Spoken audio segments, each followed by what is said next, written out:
pada sehat selalu ya. Nah, selamat datang di Inspira Webinar kali ini, Makin Pintar di Rumah, bersama aku juga, Sonia Yunita, yang akan menjadi host untuk kali ini. Anyway, teman-teman, sebelum mulai aku mau minum dulu.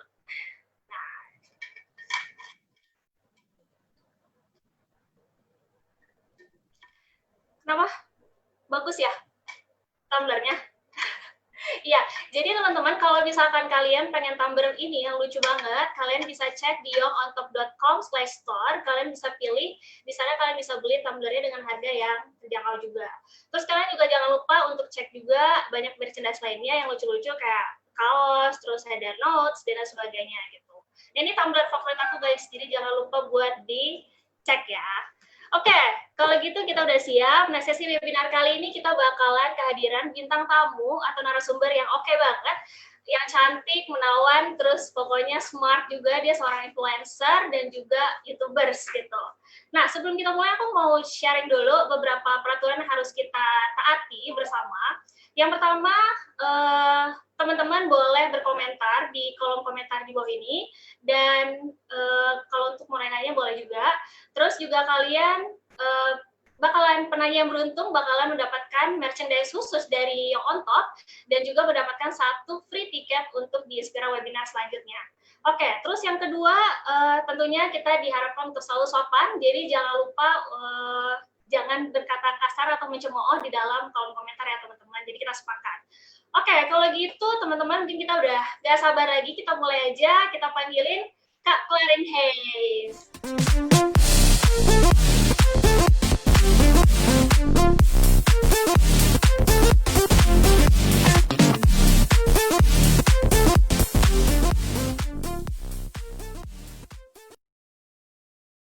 Hai, apa kabar? Semuanya aku harap sehat-sehat selalu ya, sehat semuanya.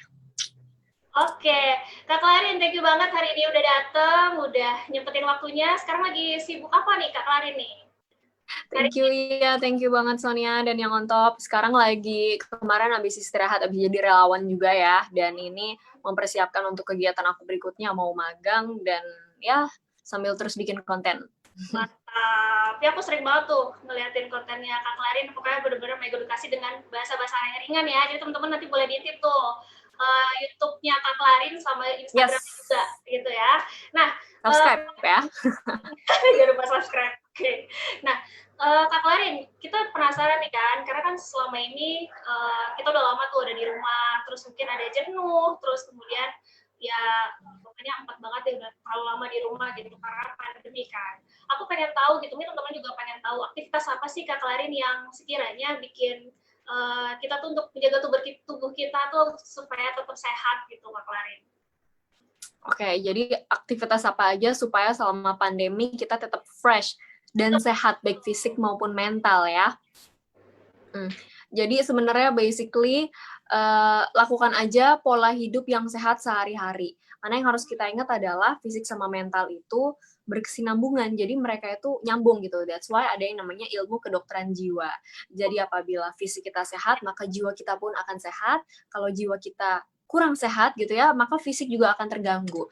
Jadi first of all, kalau aku sendiri nomor 1 adalah kita harus bisa memanajemen waktu, kapan kita harus produktif dan kapan kita bisa punya leisure time gitu, atau bisa melakukan hobi kita.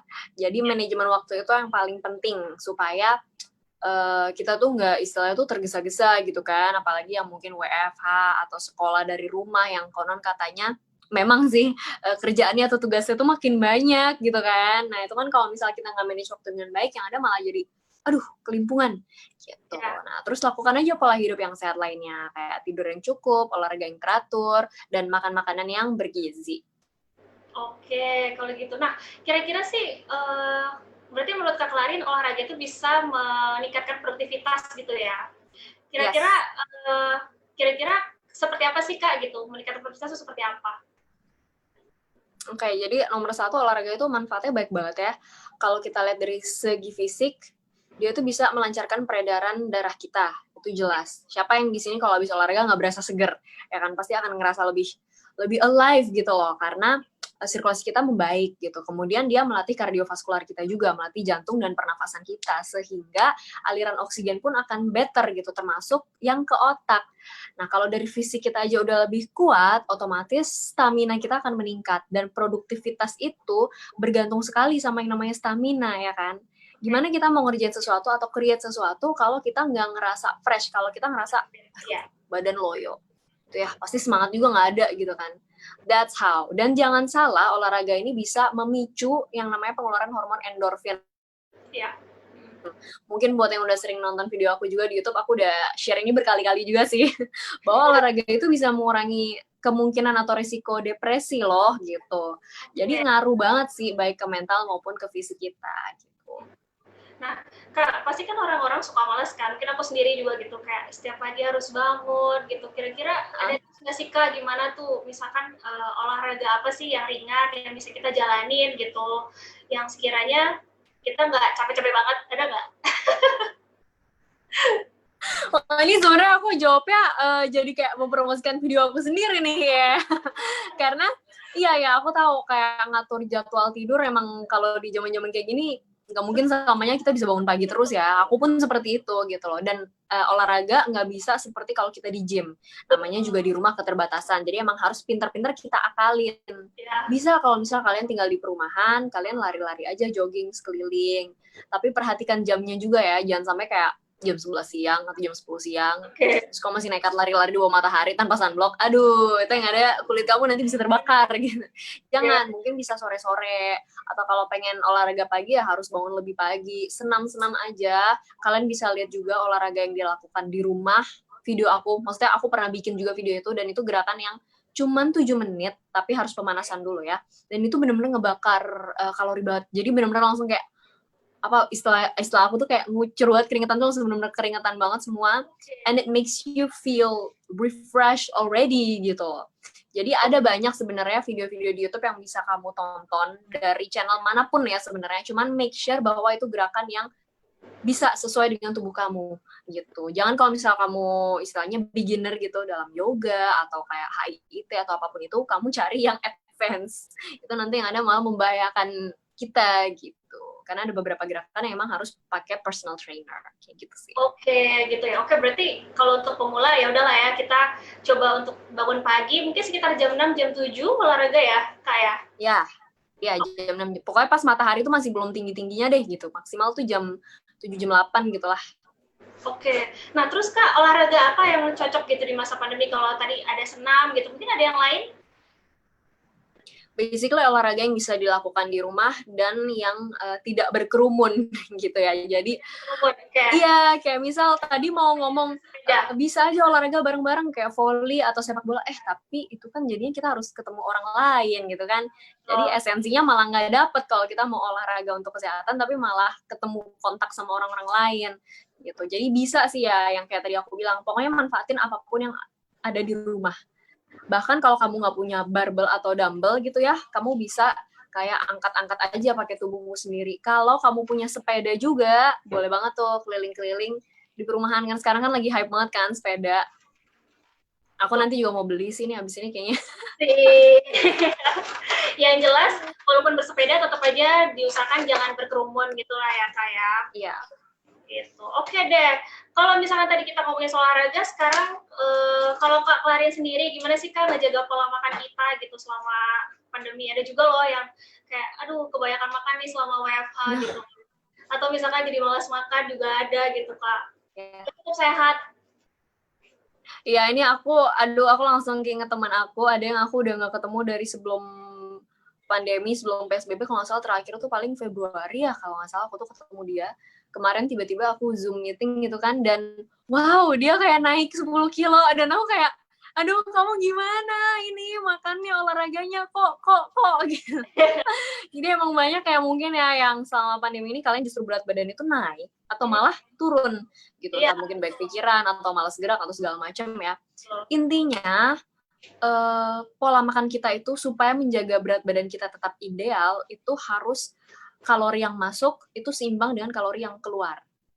Jadi kalau misal kalori yang kita makan ya, yang kita makan tuh banyak banget, tapi penggunaan energi kita tuh cuman sedikit, seperti kayak misal kamu ya udah kamu diem-diem aja di kasur, olahraga juga enggak, atau paling ya sesekali doang gitu ya, ya itu akan jadinya pasti berat badan naik gitu. Jadi kamu harus sesuaikan, jadi kamu harus tahu sendiri nih aktivitas kamu selama di rumah tuh kayak apa, lalu sesuaikan dengan jumlah porsi makan kamu gitu. Aku yakin deh pasti setiap orang tuh berasa kapan dia mulai overeating, mulai kayak aduh kayaknya nggak perlu makan tapi pengen aja gitu nyemil ya, dan kapan seseorang tuh kayak merasa cukup aku makan segitu gitu. Nah terus selain pola makannya juga, frekuensi atau jumlah makan dalam sehari sekali, dalam sehari 3 kali, juga apa yang dimakan.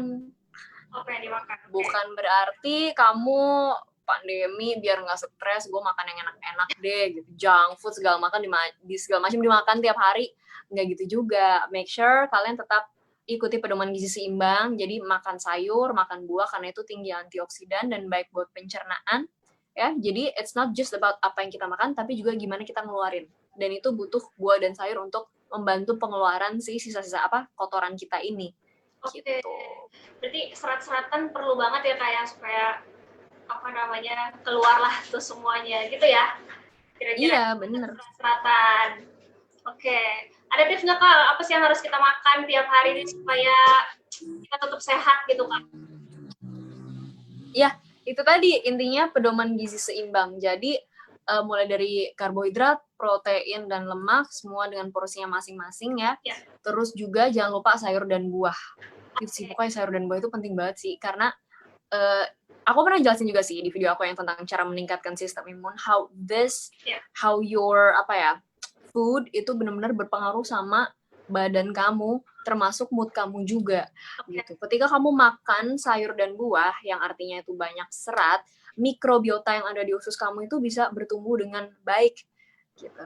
Nah, dia ini juga berperan loh dalam sistem imun kita. Mikrobiota itu adalah bakteri-bakteri, pokoknya mikroba-mikroba yang memang hidup bersama dengan kita gitu.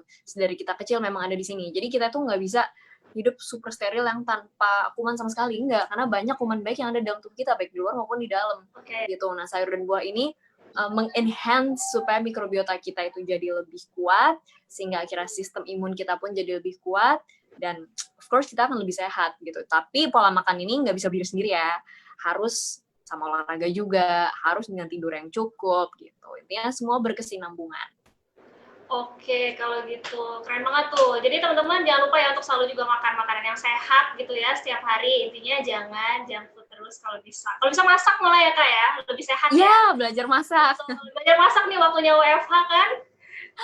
Aku juga belajar masak sih. Ya, gitulah. Oke. Nah, Kak Klarin ada pertanyaan nih dari teman-teman.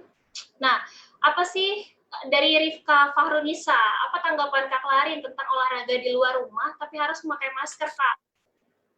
Lagi marah. Oke, ya jadi ini memang agak sering ditanyain ya, sebenarnya olahraga boleh pakai masker atau tidak gitu. Sebenarnya tergantung dari individu masing-masing. Kalau memang, dan olahraga yang dilakukan. Olahraga boleh pakai masker, terutama kalau kamu di luar rumah, tapi selama kamu melakukan olahraga yang ringan. Jadi jangan sampai nih kamu kayak olahraga yang kenceng banget, yang artinya konsumsi oksigen kamu tuh banyak banget. Kamu harus kayak ngos-ngosan gitu, tapi lalu kamu pakai masker yang benar-benar terlalu ketat.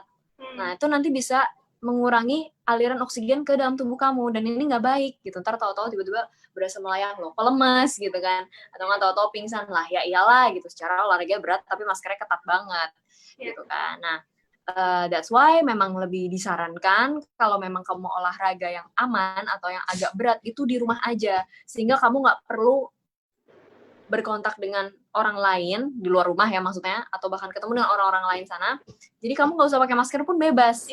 Gitu, bisa gitu. Atau kalau memang kamu mau sepedaan keluar, ya gunakan masker yang biasa dipakai buat orang sepedaan tuh masker yang kayak apa sih? Yang kayak pokoknya yang walaupun mau pakai masker kain tetap kamu pakai 3 lapis. Kan ada tuh yang kantongnya bisa dimasukin tisu atau gimana gitu kan. Nah, itu kayak gitu. Oh. Jadi menyesuaikan sama tingkat olahraganya juga, gitu, sama badan kamu juga. Jadi jangan sampai nanti malah kita pakai masker, kita yang pingsan juga gitu ya Kak ya. Iya, benar. Oke deh kalau gitu. Udah terjawab ya semoga Rifka ya. Jadi lebih baik olahraga kalau bisa di rumah aja. Nah, sekarang pertanyaan lagi nih dari Rayvan Maulid. Sore Kak, gitu izin bertanya. Tips manajemen emosi dan membangun kesehatan mental di masa pandemi ini gimana sih Kak? Gitu. Kan banyak banget tuh isu-isu yang beredar di masyarakat karena pengaruh hoax terkait isu COVID-19. Jadi mungkin terlalu banyak menerima hoax-hoax gitu kali ya, jadi depresi, pusing gitu Kak.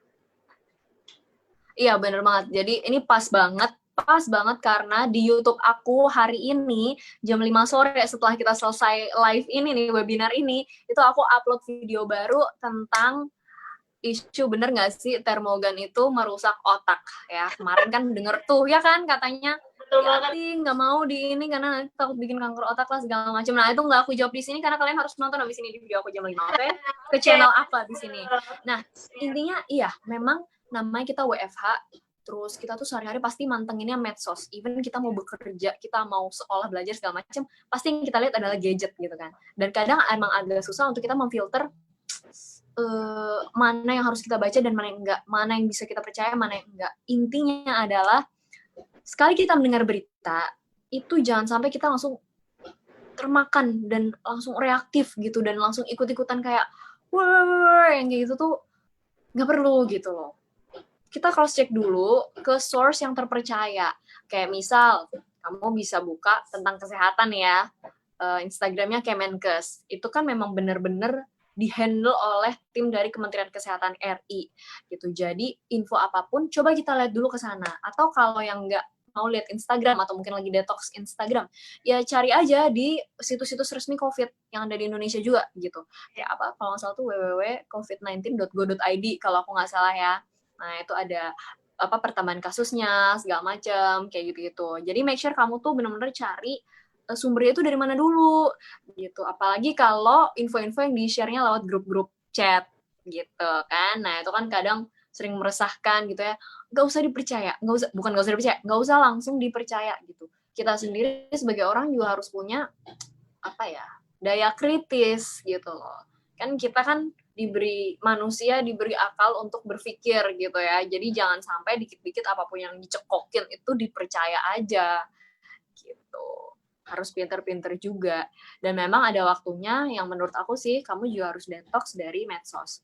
Dalam arti apa yang sekarang kamu penting untuk kamu ikuti. Apa yang perlu untuk kamu follow up. Let's say misal jumlah kasusnya aja deh.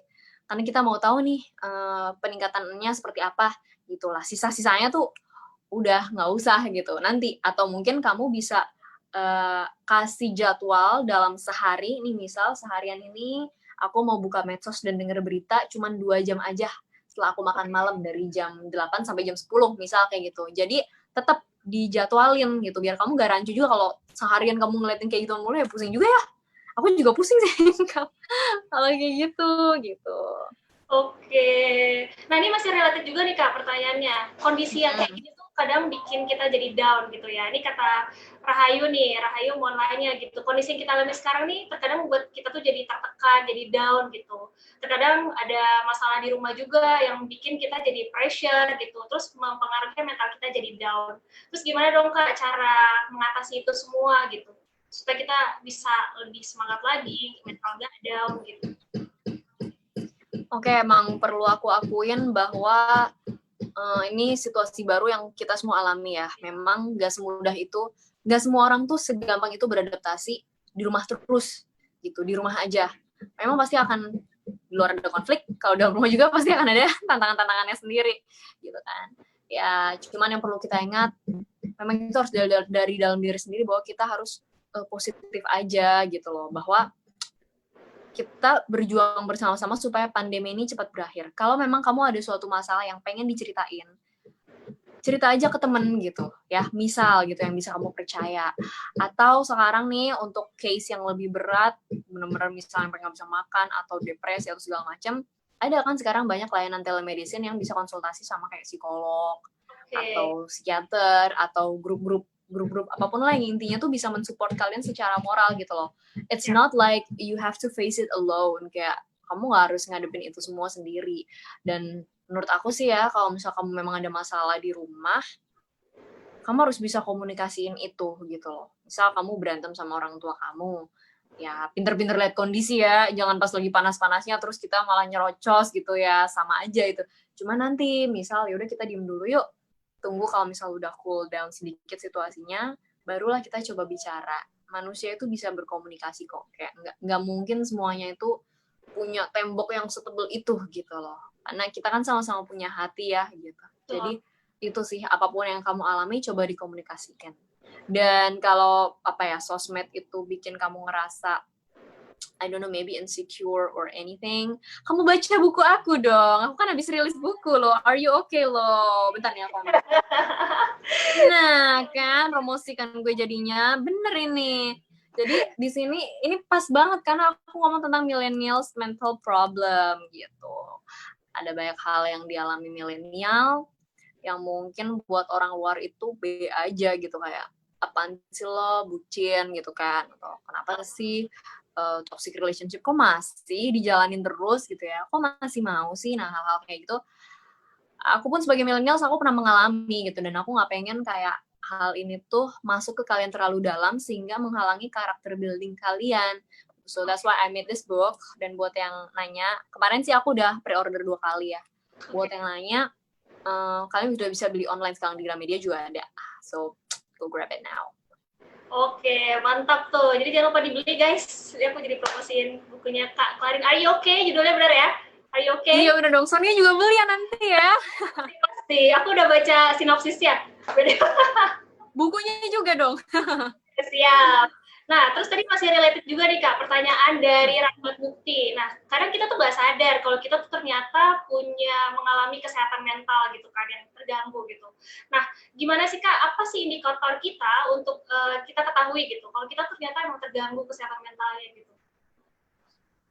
Oke, jadi first of all itu juga sedikit banyak aku jelasin di sini. Jadi gini nih, bagusnya nih generasi kita ya, kita itu aware banget sama mental health. Tapi kadang saking aware-nya, sedikit-sedikit kita merasa jangan-jangan mental kita terganggu. Nah, itu juga nggak boleh, Beb. Gitu. Jadi memang ada situasi-situasi yang istilahnya tuh namanya juga hidup ya, gitu. Nggak mungkin selamanya tuh mulus gitu loh.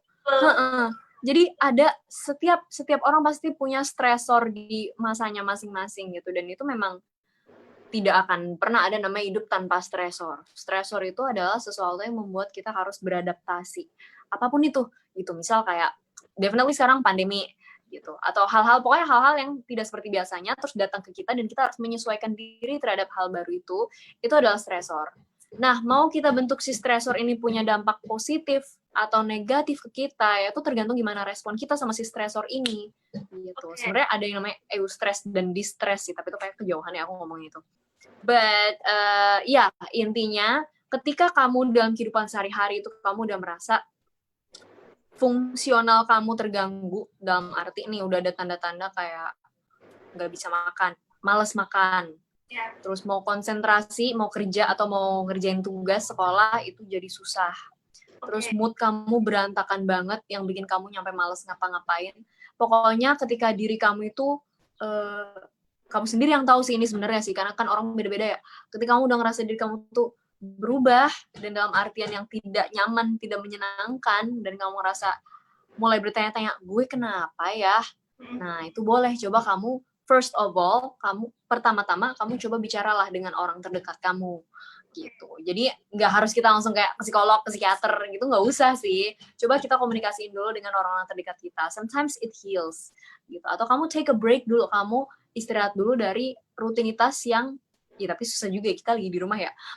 Dari rutinitas yang bikin kamu stres gitu loh. Misal banyak kayak kita kan sekarang bisa nonton drakor, bisa kayak nonton apalah Netflix segala macam, itu kan juga termasuk pelepasan ya kalau menurut aku sih.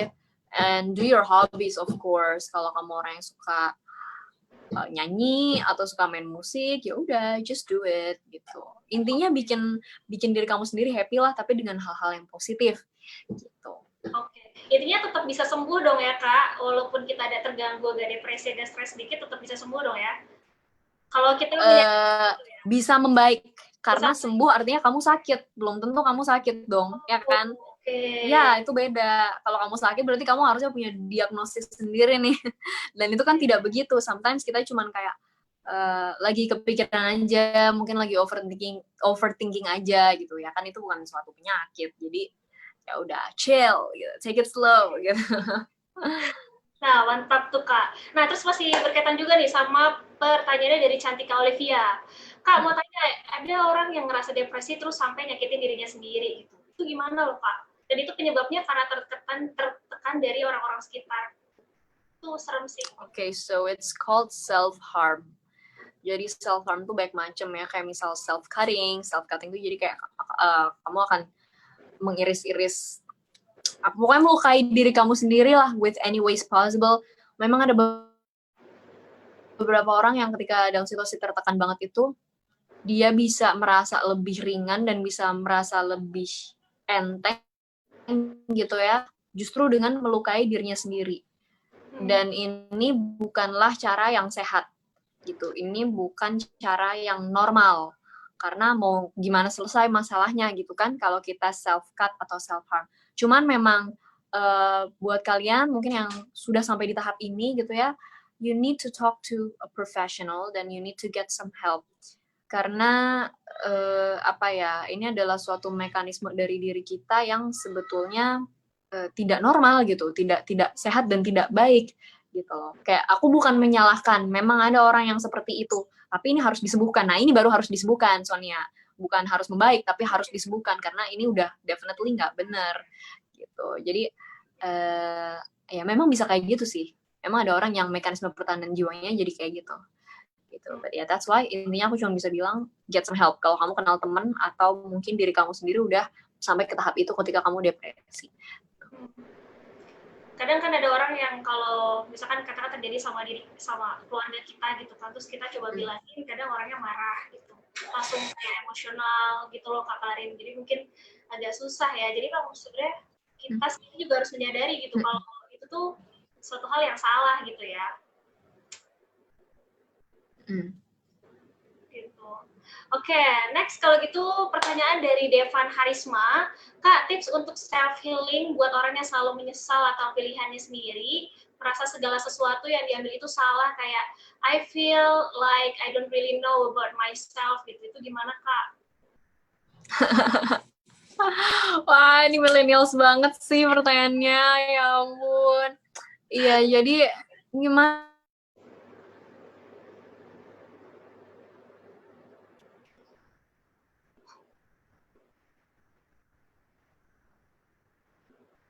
Kayaknya ada sedikit gangguan ya.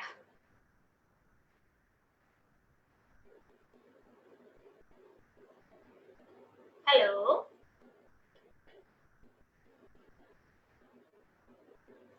Hadapin aja. Maksudnya ini dalam hal apapun ya, misal ada yang salah pilih jurusan, bukan salah pilih jurusan, iya dia masuk ke jurusan yang sebenarnya nggak dia minati. Aduh, kenapa gue kemarin ngambil ini aja ya, gitu kan. Tapi ya mau bagaimana? Mau kalau kita mau ada di posisi yang menyesal terus, yang sedih terus, atau marah terus, waktunya habis. Karena waktunya terus berjalan, ya kan? Sedangkan nggak bisa kita putar balik juga. Jadi ya sudah, lakuin aja. Kita set aja, oke kemarin udah kayak gini, kita belajar dari pengalaman, sekarang ke depannya mau ngapain gitu. Apa yang bisa kita lakukan? Jadi mikirnya tuh kayak solutif gitu. It's okay to give yourself some time. Memang kalau orang lagi kayak down gitu, pasti akan ada momen-momen yang mungkin 2 hari, 3 hari gitu yang kayak, aduh sedih gimana ya, nggak apa-apa. Itu dilalui aja, dijalani aja, karena emang prosesnya harus ada lewat seperti itu. Cuma jangan kelamaan, dan lebih baik kita mulai menata diri kita sendiri, menata hati kita sendiri juga, kayak next-nya mau ngapain nih? Oke, gue udah terlanjur masuk ke kedokteran, padahal sebenarnya gue nggak mau. Ya gimana ya? Anggap aja banyak yang mau masuk ke sana tapi nggak dapet. Gue nih dikasih kesempatan kayak gini, artinya gue dipercaya sama Tuhan, sama keluarga gue, sama universitas untuk bisa ngelakuin ini. Ya udah yuk gitu. Atau misal benar-benar nggak mau banget, ya udah jalanin dulu, tahun depan ikut ini lagi, SBMPTN lagi gitu. Jadi intinya kita selalu harus mikir what next.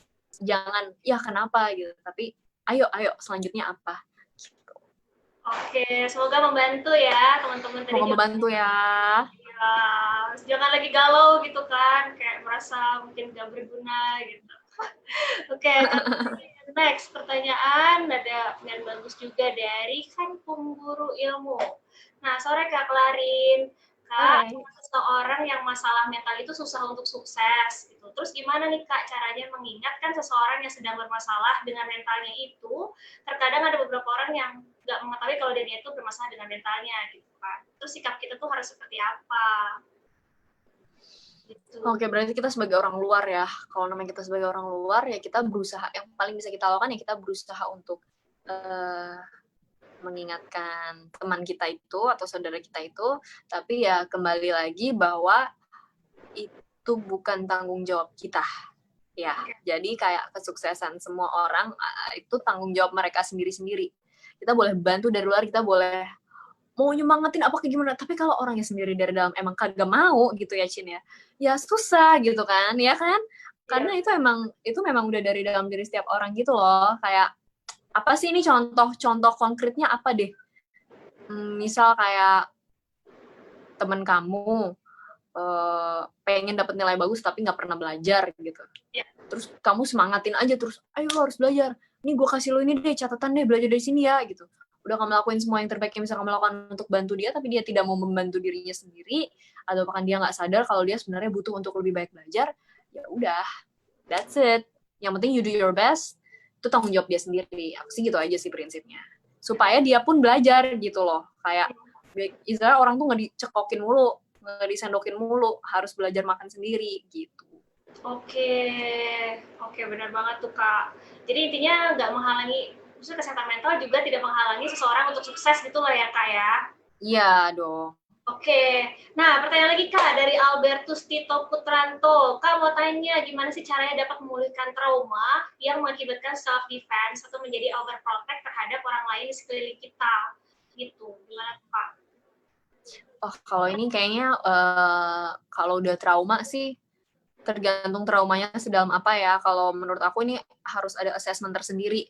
Gitu. Jadi kayak aku nggak bisa sembarang menjawab karena entah kayak kamu harus trauma kamu sedalam apa, terus apakah yang harus kamu temui adalah psikolog klinis atau psikiater, itu tergantung kasus kamu gitu sih. Kayak ada step-stepnya gitu. Karena kan aku bukan psikolog nih ya, jadi aku nggak bisa menjawab dari bagian itu kalau untuk step-step menghilangkan trauma itu sendiri gitu loh. Biasanya sih kalau di kedokteran, kalau emang udah parah banget, kita pakai psikoterapi. Itu pun kayak kita rujuk gitu. Rujuk ke rumah sakit, oke. Ya. Halo, iya. Iya. Oke deh kalau gitu Kak Klarin. Nah, next nih Kak, pertanyaan. Gimana sih caranya Kak Klarin itu ngebantu teman-teman sosialisasi atau menginfluence teman-teman semua anak-anak muda ini untuk menjaga kesehatan gitu Kak? Oke, nomor satu dimulai dari diri aku sendiri dulu. Oke, jadi sendiri ya. Iya, apapun yang kayak kita informasikan ke orang lain itu ya alangkah baiknya kalau kita sendiri pun melakukan itu gitu. Nah, kalau aku sih ya dari sisi aku nih secara pribadi ya aku menggunakan media sosial yang sudah aku miliki untuk terus mengkampanyekan hidup sehat gitu, untuk terus di masa pandemi ini ikuti protokol pemerintah gitu. Ya that's what I can do gitu di sisi aku, di posisi aku. Kalau di posisi teman-teman mungkin yang masih sekolah atau yang sedang bekerja, ya itu paling penting nomor satu adalah dari diri kita sendiri, karena nanti orang-orang sekitar kita pun akan mulai ngelihat, dia kalau ini hidup sehat ya polanya ya gitu misal. Dia ini ya jarang sakit nih, dia di masa pandemi, dia tetap bahagia tuh, dia nggak stres, ngapain aja sih dia. Nanti orang-orang perlahan-lahan juga pasti akan mulai mencari tahu dan kepo dan ngikutin sendiri gitu. Pun kalau misal punya mungkin grup teman-teman ya kayak gitu, ya kita bantu juga share hal-hal yang baik, share info-info yang benar. Intinya sesuai dengan posisi dan kapasitas kita masing-masing aja. Dan make sure infonya valid. Gitu tadi, kayak jangan share-share yang hoax-hoax gitu. Oke, nah terus gimana nih Kak? Misalkan kan di lingkungan kerja kita ada yang terkena COVID gitu, tetap misalkan di kantor aku misalnya. Nah, terus gimana sih Kak cara kita mewaspadai corona ini? Terus gimana cara kita tuh memberikan semangat untuk orang-orang yang positif corona gitu tuh bikin diri kita juga sendiri nggak jadi takut gitu loh. Karena kan pasti kalau udah ada yang di satu lingkungan gitu, aduh gue jadi takut begini nih, takut Jadi begini. parno ya? Jadi parno, bener. Iya, makanya ikuti protokol pemerintah. Definitely kalian jaga jarak gitu, jangan bandel-bandel. Pakai masker kalau emang seruangan tuh sama orang banyak kan tiap hari kan udah diingatkan ya kalau di TV gitu ya, kayak selalu ada anjuran untuk jaga jarak, anjuran untuk pakai masker kemana-mana, cuci tangan. Itu kita lihat dulu, itu udah kita lakuin belum. Selain itu, selain yang dari luar, ya kita perkuat sistem imun kita gitu. Lakukan pola hidup yang sehat. Karena percuma kalau misal kita nih cuci tangan tiap 5 menit gitu kan, yang ada satu kulitnya jadi kering. Terus kedua, tapi kita masker nggak pernah diganti atau malah nggak pernah pakai masker. Lah ya nggak bisa gitu. Itu harus dilakukan secara simultan. Karena memang jujur buat orang-orang yang masih masuk kantor gitu ya, memang banyak orang yang tidak bergejala gitu istilahnya. Jadi pinter-pinternya kita ngelindungi diri kita sendiri juga. Itu nomor satu. Jadi protect defense kita sendiri tuh harus kuat gitu dengan jalankan hidup sehat. Terus misal ada teman yang ternyata terkonfirmasi positif COVID, ya kita dukung dia tuh secara moral gitu. Jangan malah kayak memang harus jaga jarak, memang itu pasti. Tapi nggak berarti kayak dijauhin dan dikucilkan juga gitu loh, yang kayak bikin jadi parno. Itu kan malah yang ada bikin si pasien ini malah makin stres, makin down segala macam, sistem imunnya malah nggak bagus gitu kan, kasihan gitu ya. Jadi ya itu sih pastinya kalau misal ada yang kayak positif di ruangan kantor kamu tuh gimana, kamu juga harus langsung di swab gitu kan kalau dari protokol kesehatan. Terus ya itu yang penting jangan bandel, ikutin aja. Kalau emang harus isolasi diri dulu. Kalau emang harus karantina ya karantina. Kalau emang harus jaga jarak ya jaga jarak gitu. Nggak usah kayak sok-sokan merasa aduh kita kuat kok masih muda. Yeah, you have to be positive, but yeah, definitely ikuti aturan aja deh, itu udah paling aman. Oke, bener banget tuh. Jadi jangan takut ya kalau misalkan nanti kita ada di rapid atau misalkan di PCR gitu, di swab Yeah. gitu ya. Oke, nah ini pasti related juga nih pertanyaannya dari Endah Kiara Nastuti. Halo Kak Clarin, mau tanya dong, gimana tanggapan kakak tentang orang yang self-diagnose dan posisi dia nggak mampu buat konsultasi dan cerita ke teman pun tidak membantunya? Gitu. Okay. First of all, tetap aja self-diagnose tuh nggak boleh dilakukan gitu loh, karena ilmunya aja belum belajar ya gitu loh istilahnya ya kan.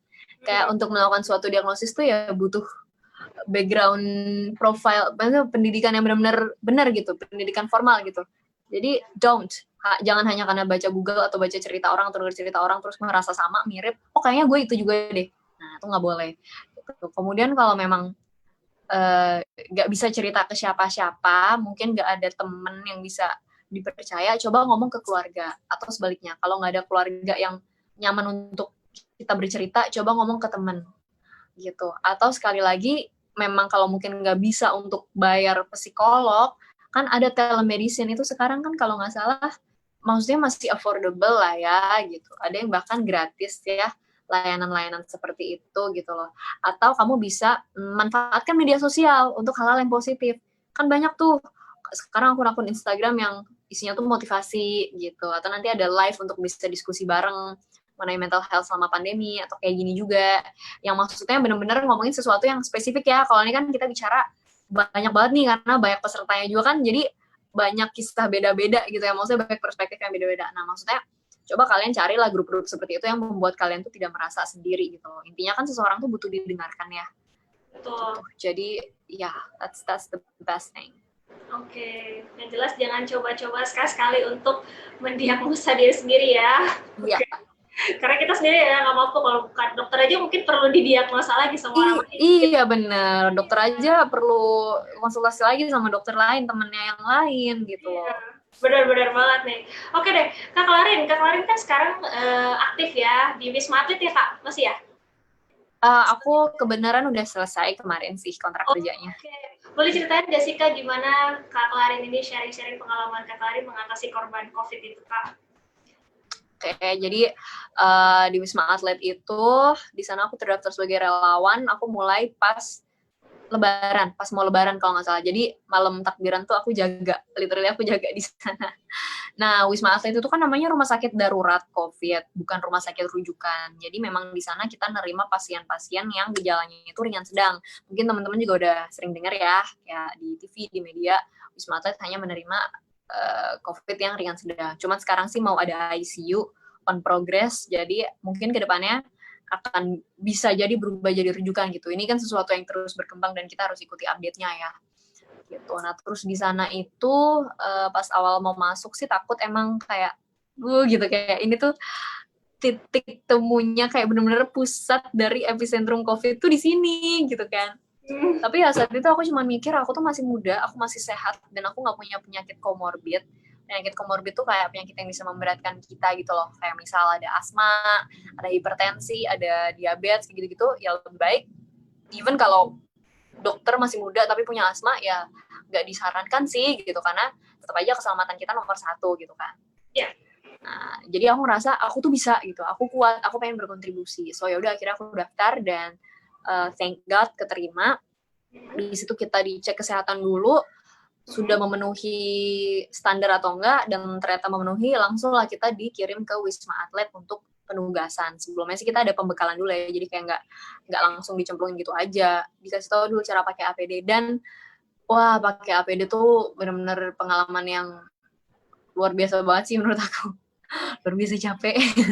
Tapi it's okay, we're happy to do that gitu, karena kita tahu bahwa kita di sana untuk melakukan sesuatu yang baik demi orang lain juga gitu. Jadi yuk kita bersama-sama lah gitu untuk teman-teman yang lain juga sebisa mungkin tetap di rumah aja kalau emang nggak harus pergi gitu ya.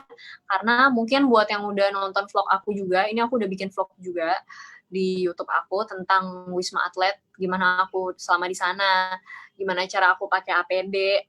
Mungkin sedikit banyak udah tahu kalau kita selama pakai APD tuh memang nggak bisa makan, nggak bisa minum, nggak bisa buang air kecil dan buang air besar. Bahkan hidung gatal mau gini-gini juga nggak bisa, karena kotor kan. Ini kan hitungannya kotor dan kita pakai face shield atau goggles juga. Dan itu rasanya panas sih gitu. Dari awal masuk kita udah keringetan, tapi ya udah sampai 8 sampai 10 jam. Jadi mulai dari kepanasan sampai kedinginan kena keringat sendiri gitu loh. Sampai bahaya nggak sih kalau misal kamu olahraga bajunya basah kan lama-lama jadi dingin ya? Iya, benar banget kan. Terus aku juga dapat cerita gitu, katanya kalau pakai APD itu selama berapa jam ya kurang lebih itu nggak boleh, ya nggak bisa pipis gitu kan, ya nggak bisa ngapa-ngapain. Iya. Terus Iya, harus soalnya juga soalnya kan ngelepasnya aja, jadi kalau kita mau pipis, bener-bener semua tuh harus dilepas gitu loh. Karena ini dari atas sampai bawah tuh nyambung. Dan nggak cuma kayak satu helai, tapi kamu ada maskernya double. Kamu ada head cap, kamu ada face shield, terus kayak handscoon-nya juga luar sama dalam. iya. Jadi bakal susah banget kalau kamu pipis gitu. Jadi aku kemarin 2 jam sebelum aku jaga, aku udah berhenti makan sama minum. Jadi sebenarnya udah kayak mirip-mirip orang puasa juga sih gitu. Oke. Karena kan jaganya 8 jam. Terus ada kita spare waktu pakai APD sama lepas APD kayak sejam-sejam gitulah, adalah kira-kira 10 jam gitu. Jadi emang lebih ke jujur tantangan fisik sih gitu. Kalau untuk kerjanya sih di sana karena kita memang bareng-bareng ya, bersama-sama sama teman-teman yang lain juga, ya dibawa happy aja gitu. Karena Oke. kita nggak sendiri. Di sana tuh keadaannya gimana sih Kak? Apakah memang semenyeramkan itu kah? Ini pasti pertanyaan teman-teman nih. Kayak pasti pada nanya, bener gak sih COVID semenyeramkan itu? Coba menurut Kak Klarin gimana nih? Nah, makanya itu tadi aku bilang, jadi kalau aku kan di Wisma Atlet. Wisma Atlet ini rumah sakit darurat. Jadi dia tuh nerimanya yang pasien ringan sedang. Kalau mungkin kamu bertanya ke orang yang kerjanya di rumah sakit rujukan, itu pasti memang akan lebih serem. Karena COVID ini kalau udah dia nyampe sesak nafas atau diintubasi gitu ya, menurut teman-teman yang bekerja di sana gitu ya, itu bisa ngedropnya tuh cepet banget gitu loh. Kayak karena ini kan menyangkut pernafasan gitu. Nah, sedangkan kalau aku kemarin di Wisma Atlet, kalau ada pasien yang kritis pasti akan aku rujuk gitu. Pasti akan kita rujuk, kita nggak bisa terima karena saat itu belum ada alat-alatnya. Jadi kalau kamu tanya di Wisma Atlet, mungkin tidak semenyeramkan yang di rumah sakit rujukan. But yes, this COVID-19 COVID-19 disease is real and it can be really dangerous kalau kita meremehkan gitu. Jadi even kita aja yang di sana tuh bener-bener kalau kamu tahu setelah kita lepas APD, sebelum lepas APD aja kita disemprot dulu sama cairan dekontaminasi kan. Supaya istilahnya pas lepas APD-nya tuh udah lebih bersih gitu loh, udah lebih aman karena kuman-kumannya udah mati. Udah tuh dilepas, habis itu di depan situ kita cuci tangan sama cuci muka, cuci kaki lagi. Itu posisi udah nggak pakai masker ya, karena kan maskernya kotor, APD benar-benar dilepas semua. Setelah itu kita masuk ke ruang ganti kita ke kamar mandi untuk mandi. Abis itu kita naik ke kamar, kan kita tinggal di sana. Abis itu kita naik ke kamar, abis naik ke kamar tuh harus mandi lagi. Jadi benar-benar emang mandinya tuh sering banget dan berkali-kali, dan itu harus banget dilakukan. Itu aja bahkan di rumah sakit yang darurat. Gitu. Maksudnya kalau di rumah sakit yang rujukan pasti akan lebih sama sih, maksudnya waspada lah gitu, menjaga hygiene-nya tuh banget lah gitu. Nah ini kami di sana, kalau menurut aku pribadi ya, kami di sana justru ada APD. Jadi kita udah tahu kita bakal berhadapan sama orang dengan COVID dan kita pakai APD. Tapi justru kalian di sana kalian yang di luar ini sekarang, kalian nggak pakai APD seperti kita loh.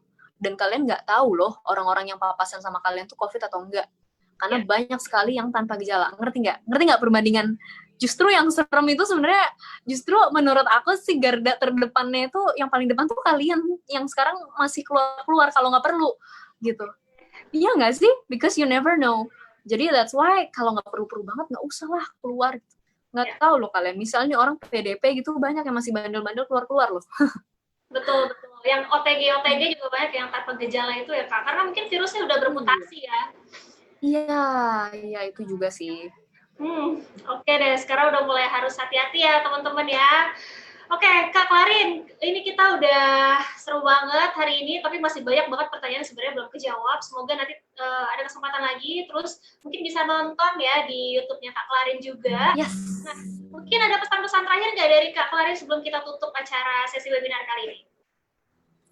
Oke, jadi pesan aku buat teman-teman semua, terutama millennials, stay positive dan stay healthy. Why stay positive? Karena aku tahu banget gimana pandemi ini berdampak dan berpengaruh ke mental health kita juga, mental condition ya tepatnya ya, kondisi mental kita juga. Tapi it's okay, kita harus selalu berpegang bahwa ada harapan kok besok akan lebih baik gitu. Pandemi ini akan segera berakhir. Nah makanya supaya pandemi ini segera berakhir, kalian juga jaga kesehatan ya gitu, dan tetap patuhi protokol dari pemerintah. Itu aja sih dari aku, biar singkat dan jelas. Oke deh kalau gitu. Terima kasih banyak Kak Clarin untuk sharing-sharingnya hari ini gitu. Thank you Kak Sonia. Terima kasih banyak gitu. Semoga kita bisa ketemu lagi di sesi selanjutnya gitu. Kalau gitu aku bakalan sebutin nih tadi teman-teman yang udah bertanya banyak banget gitu. Kita bakal ngumumin pemenangnya. Oke, penanya yang beruntung akan mendapatkan free tiket untuk webinar selanjutnya dan juga satu merchandise eksklusif dari Young on Top. Oke, penanya yang beruntung ini mendapatkan free tiket dan merchandise adalah satu Rifka Khoirunisa, yang kedua David Kurniawan, ada Rehan Maulid, ada Rahmat Mukti, Cantika Olivia, Devan Harisma, Sang Pemburu Ilmu Albertus Tito Putranto, dan juga Endah Kiara Nastuti. Oke, teman-teman semua nanti bakalan dihubungin sama timnya yang mantap. Oke, kalau gitu buat teman-teman yang pada bingung mau ngapain di rumah, nggak usah khawatir, kalian bisa ikutin sesi Inspira Webinar selanjutnya with Bank BRI. Oke, besok hari Kamis jangan lupa 30 Juli kita bakalan lanjutin sharing asiknya bersama artis kesukaan aku, dan mungkin kalian juga, siapa coba? Alisa Subandono guys, jadi jangan sampai ketinggalan. Kalian kalian bakalan dapat banyak ilmu pasti dari dia. Dan jangan lupa untuk daftar juga di youngontop.com/inspira webinar BRI. Acaranya gratis, jadi jangan sampai ketinggalan. Akhir kata, saya Sonia Yunita undur diri. Terima kasih. See you on top.